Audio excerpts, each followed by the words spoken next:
Hello and welcome to the Vaults of Terra. My name is Ed and today we're going to be continuing our Space Marines chapters videos by having a look at one of the most requested Space Marine chapters of the entire voting process, the Grey Knights.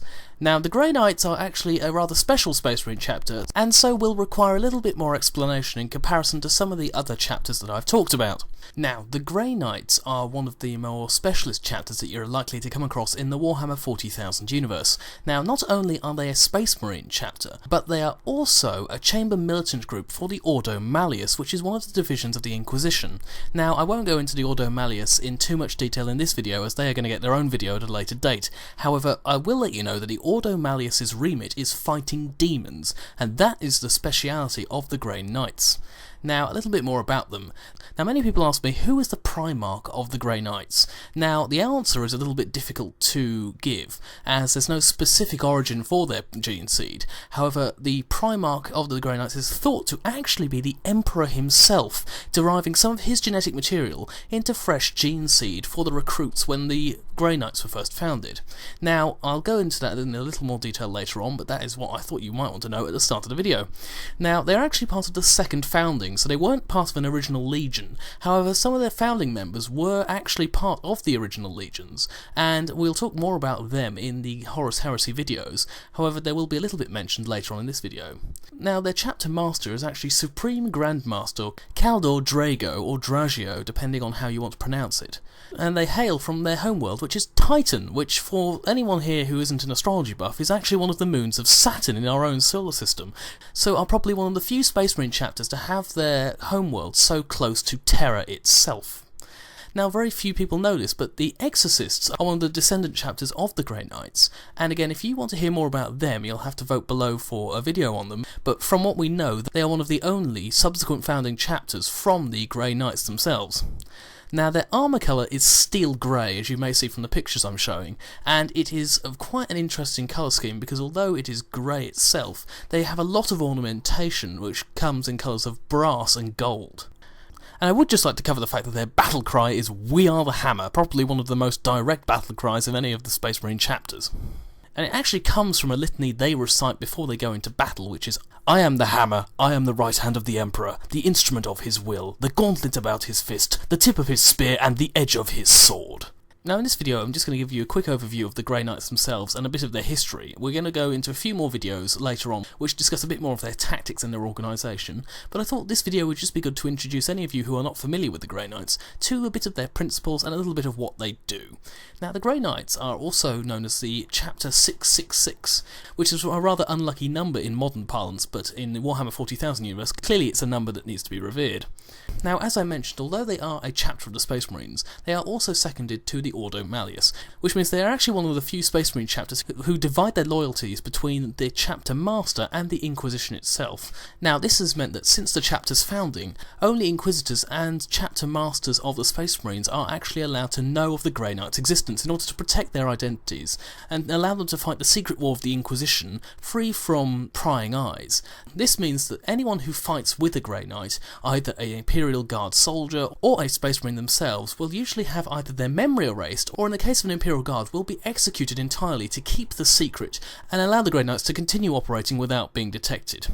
Now, each Grey Knight is actually a powerful psyker, which means they innately have control of the warp themselves. Now, many would think this is a bad idea for someone who hunts demons, as clearly the demons would be hunting them.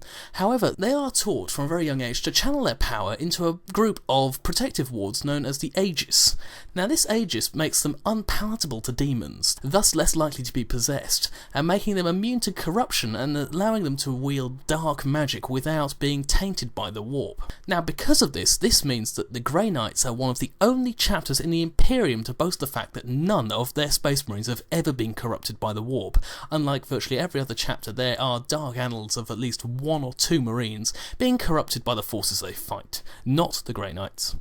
Now, as I mentioned earlier, their armour is actually silver grey. This is because the armour is not in fact coloured that way, but is in fact unpainted. Now the reason for this is to emphasise the fact that the Grey Knights not go in for ornamentation, but are untainted and pure, thus using only the barest minimum ostentation in order to show their allegiances to the Grey Knights. Now they do have some decoration. Acid etched into their left gauntlet, as well as tattooed on the flesh beneath, is the sigil of Malcador the Sigillite, one of the founders of the Grey Knights, and I will go into that in a little while. Now their armour does become a little bit more ostentatious when they achieve the rank of Justicar, which is equivalent to the rank of Sergeant in other chapters of Space Marines. This means they can then wield their personal heraldry on a shield which is attached to their armour, much like old-fashioned knights that you would have seen in the medieval period having small shields to protect them from lance strikes when on horseback. Now their armour is also highly decorated, using a lot more bronze scrollwork, and allowing them to look a little bit more like a proper Space Marine, who usually does have a lot of decoration, as opposed to a rather undecorated monk. Now let's go into a little bit of their history, as that is probably one of the more interesting aspects of the Grey Knights lore, as it goes all the way back to the Horus Heresy, much like many of the first founding chapters. Now, a lot of the Grey Knights' history is actually quite secret. This is because most of the Imperium has either had it erased, or they've only ever heard of it in myth, meaning that virtually all the Imperium would not know of the Grey Knights, even if they saw them up close, which is actually one of the elements of the Grey Knight novels, which I do recommend you read if you have any more interest in the Grey Knights. However, moving on, what I can tell you about their history comes mostly from a project originated during the Horus Heresy in order to combat demonic taint that was beginning to prevail through the Imperium because of the influence of Horus and Chaos. Now, the Emperor foresaw that the heresy would likely end at such a great personal cost to himself that he would be prevented from actively defending humanity from the greater demons of chaos, as he had done for millennia. So he set in motion a plan to form a defence against such evil. This is where Malcador came in. He was the closest of the Emperor's servants and a very powerful psyker in his own right, and thus he was tasked to search the entirety of the Imperium to look for likely recruits who could also aid in the fight against demons. Now, Malcador found 12 worthy champions to fight the darkness that encroached on the Imperium. There were 4 lords and administrators, and 8 space marines, both from loyalist and traitor legions. Many of the Space Marines that joined the cause had hailed from legions that had turned traitor, although they themselves had remained loyal to the Emperor, and if you read the Horus Heresy series, you'll come across many of these Marines, and you'll actually know a little bit more about the formation of the Grey Knights, even though you may not know it when you first read it. Now, once these individuals had been gathered, the Emperor surveyed them himself, and approved of the project to set up the Grey Knights. These recruits went their separate ways, the 4 humans going off to form the basics of the Inquisition, and the 8 Space Marines along with Malcador travelling to Saturn's moon, Titan, where I mentioned the fortress monastery of the Grey Knights was. Now, Titan had actually been hidden away from the ravages of the Horus Heresy, and was unknown to the traitors to be a location of this fortress monastery. The 8 Space Marines found, when they arrived, a fully stocked fortress monastery, with everything necessary to create a new army of Space Marines, including banks upon banks of gene seed. Now, this gene seed, as I mentioned, is likely to have come directly from the Emperor himself, unlike the gene seed of many Space Marine legions that comes from their Primarch. This is probably because there was not enough gene seed from the Primarchs that were loyal to the Emperor to found an entirely new chapter, and so the gene seed that was provided must have come from the Emperor. The fortress monastery was also full of new recruits, hundreds and hundreds of them from across the Imperium, who had been gathered by Malcador in an effort to try and create a chapter in rapidum, i.e. as rapidly as possible. Now, this new chapter would be different from the legions that were in existence. There were only going to be 1,000 of them, and thus, interestingly, would probably be the first structured Space Marines chapter, even before Gulliman had decided on that formation in his Codex Astartes. Malcador, of course, was called away during the Horus Heresy, and so he appointed Janus, one of the 8 original Space Marines, to be the Grey Knights' leader and take the title of Supreme Grand Master. Before leaving, Malcador cast his greatest enchantment yet. He hid Titan away completely from the Imperium in order to stop Horus gaining a hold on it. He did that by a surprising method, actually hiding Titan away in the warp itself. Now, I'm sure some of you who have watched my warp videos will appreciate how a massive undertaking that is without a warp drive. Massive macro Geller shields and sigillic runes had to be placed upon the moon itself in order to stop it from being ripped apart by the forces of the warp, and thus is possibly one of the greatest acts in the Imperium, short of the works created by the Emperor himself, thus proving how powerful Malcador was, possibly as powerful as the Emperor, although I will go into more of that when I talk about Malcador and the Horus Heresy itself. Now, when Titan returned from its sojourn in the warp, hidden away, the Horus Heresy was over and the second founding was taking place. However, whilst in the warp, time had acted differently.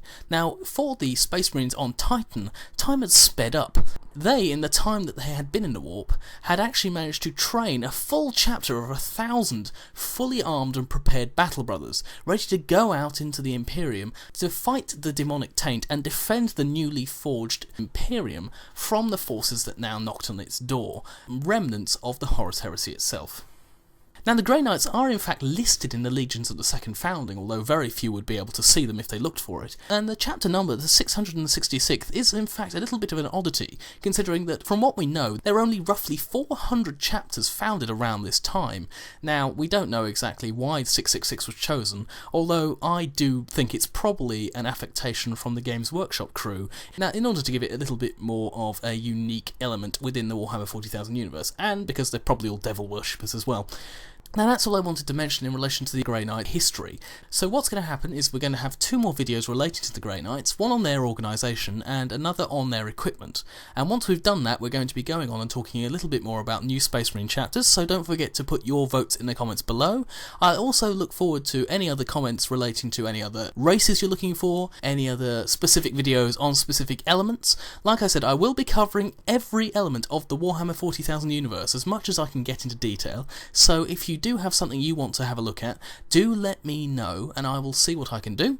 One thing I'd also like to say, just because I've got a few comments and personal messages about this, yes, I do pronounce a few things a bit strangely, I do apologise. If you do have any questions about pronunciation, do let me know and I'll see if I can clear it up for you. And also we have a few requests about the dating system in the Warhammer 40,000 universe. What I'll do is I will create an interim video about the Imperial dating system sometime in the future, probably soon, and so if you are still confused about why there's sort of loads of different numbers all over the place, let me know and we'll see how quickly we can get that out for you. Okay, that's everything we wanted to discuss this week. I hope you've enjoyed the video and we'll see you next time on the Vaults of Terra.